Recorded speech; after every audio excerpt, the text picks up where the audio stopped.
নমস্কার বানির aunty uncle's and বানির friends. আগেই আপনাদের কাছে ক্ষমা চেয়ে নিচ্ছি ভিডিওটা লেট আপলোড করার জন্য। খুব ইচ্ছা ছিল পয়লা বৈশাখের দিন আপলোড করার, কিন্তু সময় করে উঠতে পারিনি। আর তারপর দুদিন খুব ব্যস্ততার জন্য কোনো ভিডিওই এডিট করে উঠতে পারিনি।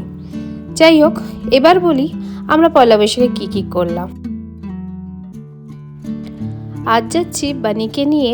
বানির পাপার অফিসের এক ফ্রেন্ডের মেয়ের ব্যাপটিজমের লাঞ্চ পার্টি ছিল। আমরা সেখানেই যাচ্ছিলাম। সকালটা আমরা ওখানেই কাটালাম পয়লা বৈশাখের দিন। ব্যাঙ্গালোরে এত বেশি ট্রাফিক যে আর কি বলি। এটাই সবচেয়ে বেশি বাজে লাগে ব্যাঙ্গালোরের। আদার দেন তো ওয়েদার বা সব কিছু খুবই ভালো থাকে ব্যাঙ্গালোরে। বাট এখন একটু ব্যাঙ্গালোরে গরম পড়েছে, বাট তাও আমার মনে হয় অন্য সব জায়গা থেকে অনেকটাই কম। বানির মুডটা এখন একটু খারাপ আছে, কেন বানি ঘুমাচ্ছিল। বানিকে জোর করে ঘুম থেকে তুলে নিয়ে এসেছি, তাই দেখুন চুপ করে বসে আছে। আমি শাড়ি পরলে ও আমাকে প্রচণ্ড একভাবে দেখতে থাকে, জানি না কেন। আজকেও শাড়ি পরার পরে ও আমাকে সমানে দেখে যাচ্ছে। হয়তো সবসময় শাড়ি পরা দেখে না, তাই মাঝে মাঝে শাড়ি পরে ওর মনে হয় একটু অন্যরকম আমাকে লাগে কি না জানি না। যাই হোক, শাড়ি পরলে আমাকে খুব দেখতে থাকে। এই আমরা পৌঁছে গেলাম। এই ফাংশনটা ওনাদের সোসাইটির ক্লাব হাউসেই হচ্ছিল। এর ফাঁকে আমিও একটু একটু করে ভিডিও করে নিলাম। আমরা একটু লেটে গেছিলাম বলে ওই সময় বেবি ছিল না। কিছুক্ষণ পর বেবিকে আবার নিয়ে এসেছিল। ডেকোরেশনটা দেখুন কি সুন্দর লাগছে। ব্যাপটিজম কি হয় সেটা হয়তো অনেকেই জানেন, তাও একটু বলি। এটা একটা খ্রিস্টানদের একটা রিচুয়াল। অ্যাকচুয়ালি সাউথে ম্যাক্সিমাম লোকেরাই বাচ্চাদের নামকরণ করে। ব্যাপটিজমও অনেকটা ওরকমই। এই দেখুন আমার ছেলে ওর বাবার কোলে ঘুরছে। আজকে আমার ছেলেকে সকালবেলায় এই ড্রেসটা পরিয়ে নিয়ে গেছিলাম, কেন এখানে তো আর পয়লা বৈশাখের কিছু নেই। আর এখানে যদি পাঞ্জাবি পরিয়ে নিয়ে যায় সেটা ভালোও লাগবে না, তাই ওকে এখানে এই ড্রেসটা পরিয়ে নিয়ে গেছিলাম। বিকালবেলা দেখি কি করা যায়। এই দেখুন বেবিটাকে নিয়ে এসছে। আমার ছেলে বেবিটাকে দেখে এত খুশি। আজকাল না ও বুঝতে পারে বেবি। আমার মনে হয় ও এখন এগুলোকে বুঝতে পারে যে এটা ছোট বেবি। কেন ও ভীষণ বাচ্চাদের দেখে হাসে। এমনিও আমার ছেলে বাচ্চাদের ভীষণ পছন্দ করে, বাচ্চাদের দেখে হাসে। আর ওই বাচ্চাটাকে দেখে খুব খুশি হচ্ছিল, পারলে তো ওকে কোলেই নিয়ে নিতে চায়। দেখুন কিভাবে ওকে হুকি মেরে মেরে দেখছে। আর কন্টিনিউ ও আসার পর থেকে ওকেই দেখবে, বারবার গিয়ে ওকেই দেখছিল। এই আমার হাজব্যান্ডের কিছু ফ্রেন্ডস, আমরা এখন লাঞ্চ করছি। এদের লাঞ্চ হয়ে গেছে, বাট যেহেতু বানিকে ওর বাবা না ধরলে আমি করতে পারবো না, তাই ওর বাবা আগে লাঞ্চ করে নিয়েছে। এখন আমি লাঞ্চ করছিলাম। ভীষণ গরম ছিল, তাই আমরা বেশিক্ষণ ওয়েট না করে তাড়াতাড়ি বেরিয়ে এসেছিলাম। এই বেরিয়ে পড়লাম। বেরাতে বেরাতে বানির বাবাকে বললাম, দাও না আমার আর বানির একটা ছোট ভিডিও করে দিতে। কেন ম্যাক্সিমাম টাইমই আমি আমার ছেলের ভিডিও তো করতে পারি না। কেন আমি ভিডিও করলে একা তো আমাদের দুজনের সুন্দরভাবে কোনো ভিডিও করতে পারি না। তাই আলোক আমাদের দুজনের একটা ছোট্ট করে ভিডিও করে দিল। তাড়াতাড়ি করে বাড়িতে এসে ওকে এই হালকা জামাটা পরিয়ে দিলাম। প্রচণ্ড গরম ছিল, গাড়িতে একটু ঘুমিয়ে পড়েছিল।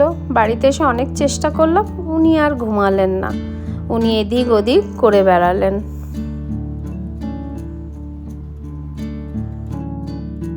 আজকাল বানি একবার ঘুম থেকে উঠলে আর সহজে ঘুমায় না। যাই হোক, এই পাঞ্জাবিটা কিনেছিলাম যে ওকে বিকালে পয়লা বৈশাখের দিন পরিয়ে আমরা ওকে নিয়ে কোথাও একটা ঘুরতে যাব। কিন্তু সত্যি বলতে বাচ্চা নিয়ে ভীষণ টায়ার্ড হয়ে পড়ি। একবার কোথাও বেরালে, একবেলা বেরালে আর পরের বেলা মনে হয় না কোথাও যাই। তাই আর বিকালবেলা কোথাও বেরালাম না, গরমও ছিল। ওকে এই জামাটা বাড়িতেই পরিয়ে ওকে বসিয়ে আমি কয়েকটা ওর ভিডিও করে নিলাম। কি আর করব বলুন। আর গেলে আর কোথায় যেতাম, সেই রেস্টুরেন্টে। আর বানিকে নিয়ে রেস্টুরেন্টে গেলে বানি তো এখন রেস্টুরেন্টে কিছু খেতে পারে না, যাই হোক ও বসে তো যায় চুপ করে, অতটা অসুবিধা হয় না। বাট আমরা এতটাই রিচ লাঞ্চ করেছিলাম যে আমাদের ইভিনিংয়ে আর ইচ্ছা করলো না কোনো রেস্টুরেন্টে যেতে, তাই ওকে বাড়িতেই পাঞ্জাবিটা পরিয়ে একটুখানি ওকে ভিডিও টিডিও করে নিলাম, যাতে আপনাদের সাথে একটু শেয়ার করতে পারি যে অ্যাটলিস্ট আমি ওর জন্য পাঞ্জাবিটা কিনেছিলাম পয়লা বৈশাখে পরাবো বলে, কিন্তু সেইভাবে আর কিছু হলো না। আর বেশ কদিন ধরে আমরা রোজ বেরাচ্ছি, আসলে এখন আমরা কিছু কাজে ভীষণ বিজি হয়ে আছি দুজনে মিলে, তাই প্রত্যেক দিন বেরানোর পর আর নতুন করে আর আজ ইভিনিংয়ে বেরাতে ইচ্ছা হলো না।